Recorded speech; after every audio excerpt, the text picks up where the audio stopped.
नमस्कार, राजस्थान डायरी में आपका स्वागत है। हाल ही में दिल्ली में आयोजित एक कार्यक्रम के दौरान प्रधानमंत्री नरेंद्र मोदी ने प्रधानमंत्री धन धान्य कृषि योजना और दलहन आत्मनिर्भरता मिशन की शुरुआत की।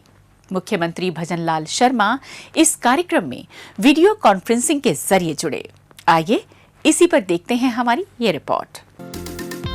भारत को कृषि क्षेत्र में आत्मनिर्भर बनाने के लिए एक नए युग का आरंभ हो गया है। जी हाँ, नई दिल्ली के भारतीय कृषि अनुसंधान संस्थान में आयोजित विशेष कृषि कार्यक्रम में प्रधानमंत्री नरेंद्र मोदी ने प्रधानमंत्री धन धान्य कृषि योजना और दलहन आत्मनिर्भरता मिशन की शुरुआत की।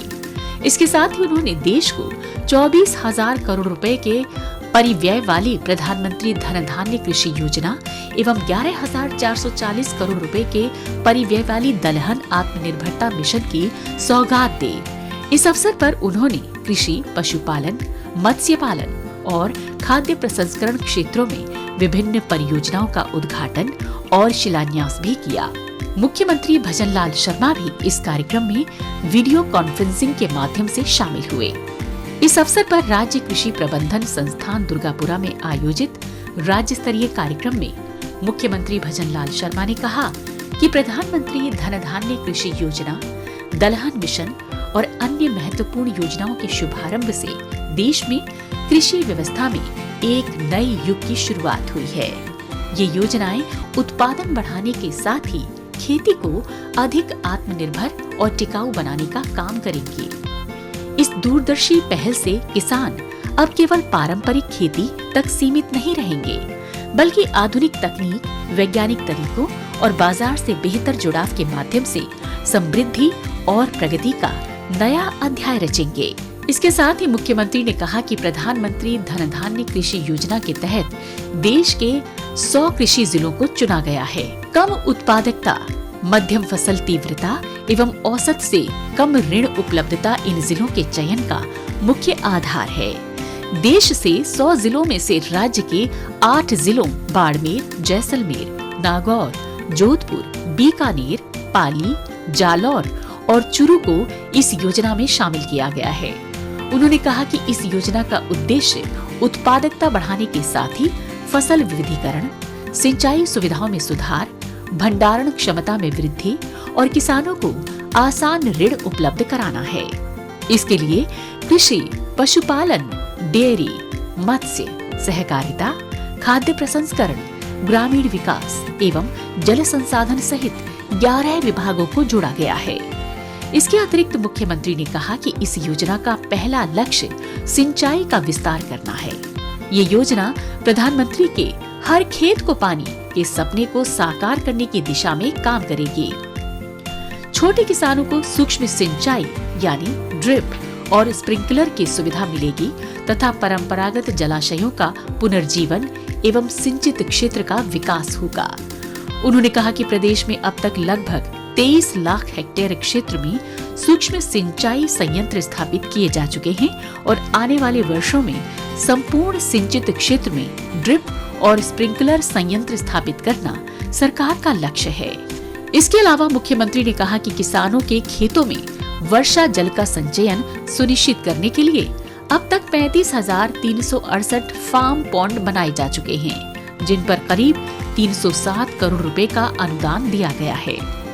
राज्य के विभिन्न जिलों में 7,903 डिग्गियां और 98,753 पाइपलाइन इकाइयां स्थापित की गई हैं, जिन पर 400 करोड़ रुपए से अधिक का व्यय हुआ है। उन्होंने कहा कि किसान को सही बीज, सही तकनीक और सही सलाह मिलने से ही कृषि में उत्पादकता बढ़ेगी। इस योजना के माध्यम से हर जिले में मिट्टी की जांच कर सॉइल हेल्थ कार्ड बनाकर किसानों को वैज्ञानिक सलाह दी जाएगी। उन्होंने कहा कि प्रदेश में अब तक 14 लाख सॉइल हेल्थ कार्ड जारी किए जा चुके हैं। राज्य सरकार ने 97,000 से अधिक किसानों को कृषि यंत्रों पर 546 करोड़ रुपए से अधिक का अनुदान दिया है। उन्होंने कहा कि किसानों को सूक्ष्म खाद्य प्रसंस्करण योजना के माध्यम से अपनी फसल को स्थानीय स्तर पर प्रसंस्कृत कर सीधे बाजार तक पहुंचाने की सुविधा मिल रही है। प्रदेश में 3 नए आपराधिक कानूनों का प्रभावी क्रियान्वयन राज्य सरकार की सर्वोच्च प्राथमिकता है। लिहाजा राज्य सरकार द्वारा तमाम कारगर कदम उठाए जा रहे हैं ताकि नए कानूनों को लागू करने में कहीं कोई कमी ना रह जाए। हाल ही में जयपुर में 3 नए आपराधिक कानूनों पर आधारित राज्य स्तरीय नव विधान न्याय की नई पहचान प्रदर्शनी का आयोजन किया जाना सरकार की इन्हीं कोशिशों का परिणाम है। एक रिपोर्ट। 3 नए आपराधिक कानूनों के लागू होने से देश में न्याय प्रणाली दंड की अवधारणा से न्याय की अवधारणा की ओर बढ़ रही है। राजस्थान सरकार भी इन नए कानूनों के प्रभावी क्रियान्वयन के लिए पूरी प्रतिबद्धता से जुटी है। इसी के अंतर्गत जयपुर के सीतापुरा स्थित जयपुर एग्जीबिशन एवं कन्वेंशन सेंटर में 3 नए आपराधिक कानूनों पर आधारित राज्य स्तरीय नव विधान न्याय की नई पहचान प्रदर्शनी का आयोजन किया गया, जिसका केंद्रीय गृह एवं सहकारिता मंत्री अमित शाह ने शुभारंभ किया। इस अवसर पर मुख्यमंत्री भजनलाल शर्मा और अन्य अतिथि गण भी मौजूद रहे। इस दौरान केंद्रीय गृह एवं सहकारिता मंत्री ने प्रदर्शनी का गहनता से अवलोकन कर पूरी प्रक्रिया का लाइव डेमो देखा और उसकी जमकर सराहना की।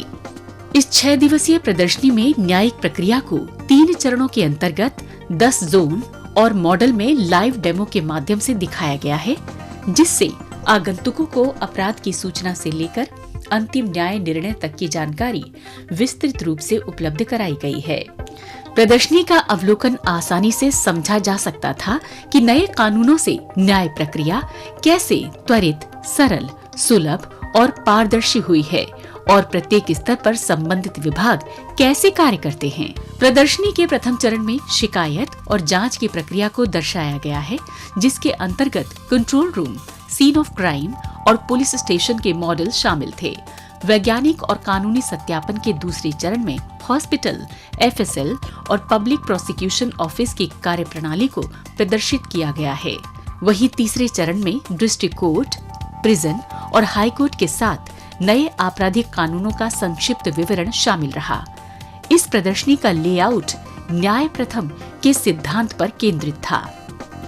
प्रदर्शनी में नवीन कानूनों के अंतर्गत किए गए प्रावधानों से आपराधिक न्याय प्रणाली में हुए सकारात्मक परिवर्तनों के बारे में रोचक तरीके से समझाया गया।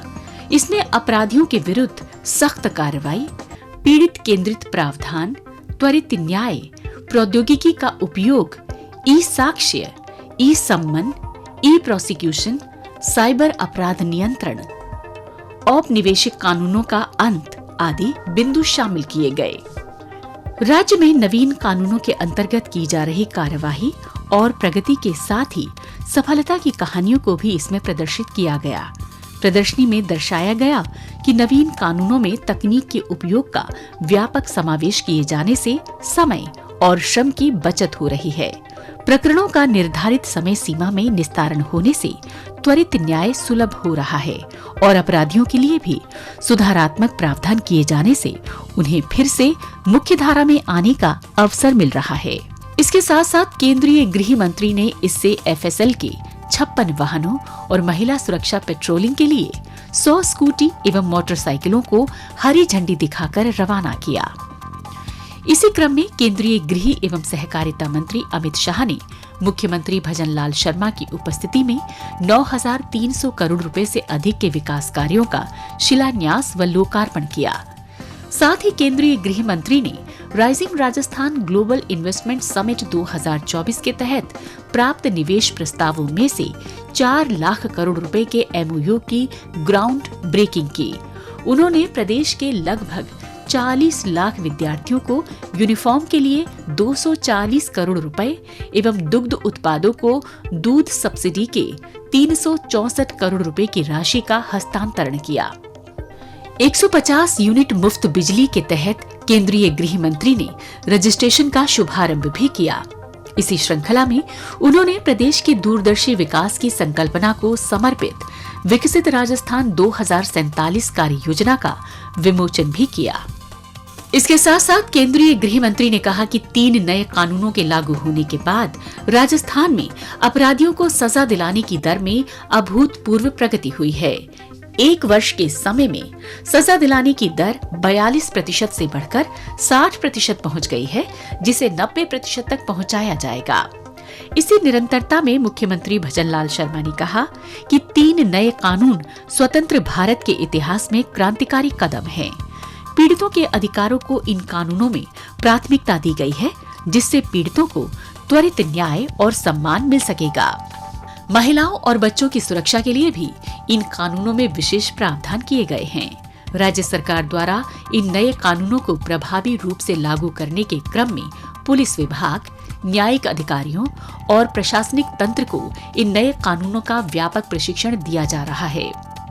मुख्यमंत्री ने कहा कि प्रदेश में कानून का राज स्थापित करने और अपराधियों पर ठोस कार्रवाई करने के क्रम में राज्य सरकार ने पुलिस व्यवस्था को आधुनिक और सशक्त बनाने के लिए कई क्रांतिकारी कदम उठाए हैं और ये सिलसिला निरंतर जारी है। आइए अब डालते हैं एक नजर कुछ और खबरों पर।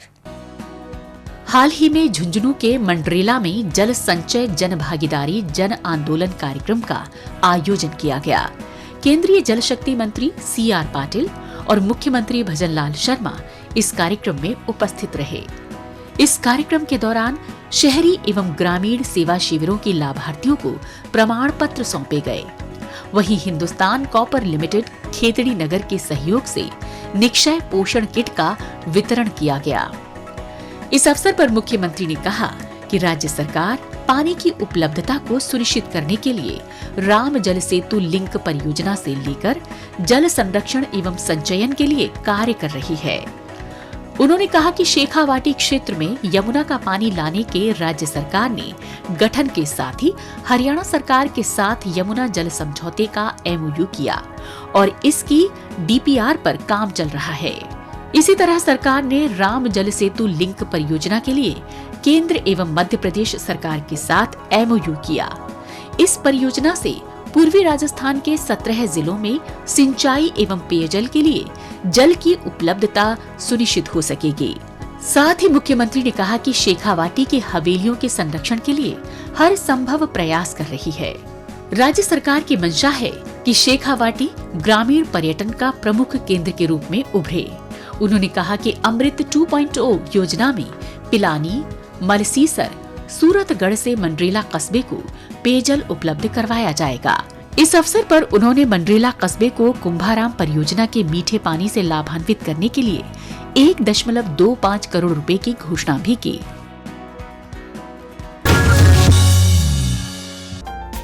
मुख्यमंत्री भजनलाल शर्मा ने आगामी 10 दिसंबर को प्रस्तावित प्रवासी राजस्थानी दिवस के आयोजन की तैयारियों के संबंध में समीक्षा बैठक बुलाई।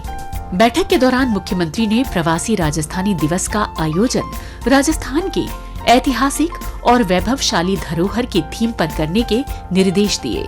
उन्होंने अधिकारियों को निर्देश दिया कि देश और विदेश से आने वाले प्रवासी राजस्थानियों को प्रदेश की विकास यात्रा से भी अवगत कराया जाए। साथ ही मुख्यमंत्री ने कहा कि जयपुर में होने वाले इस आयोजन में राजस्थान की समृद्ध विरासत और संस्कृति की झलक भी दिखाई जाए। उन्होंने अधिकारियों को निर्देशित किया कि प्रवासी राजस्थानियों को rising Rajasthan global investment summit के MOU की सफल ग्राउंड ब्रेकिंग की उपलब्धियों से अवगत कराएं। इस संबंध में सोशल मीडिया पर भी प्रचार प्रसार करें। राजस्थान डायरी में आज बस इतना ही। अगले हफ्ते राज्य की नई नई गतिविधियों की जानकारी के साथ हम फिर होंगे हाजिर। तब तक के लिए दीजिए इजाजत। नमस्कार।